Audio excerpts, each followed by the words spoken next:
Watching the South African Morning, let's bring you this story now. The South African National Editors Forum and the Economic Freedom Fighters leader, Julius Malema, will face off in the Equality Court today. The forum says female reporters in particular have faced insults from the party. SANEF wants the court to declare Malema's threats against journalists as hate speech.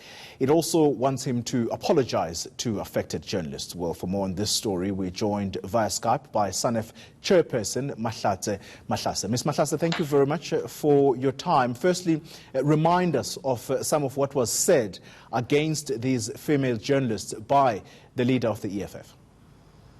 Thank you very much for having us, Polly. If you remember, outside the Zondo Commission last year, November, the leader of the EFF, Julius Malema, identified a number of journalists, most of them female journalists, accusing them of acting as politicians, saying that they were basically Stratcom, acting in the defense of Public Enterprises Minister Pravin Gordhan, and basically called on the EFF supporters to deal with them.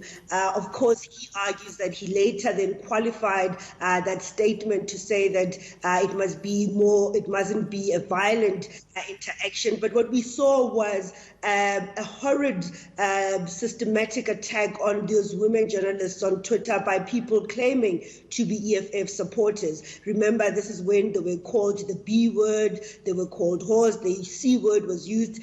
Some of the members were threatening to go and get their addresses, and some of them were even calling for them to be raped. And as SANEF tried to reach out to the EFF, we wrote to them twice, we interacted with them telephonically, trying to meet with them, because at the time we actually believed, as members of parliament who have taken an oath to defend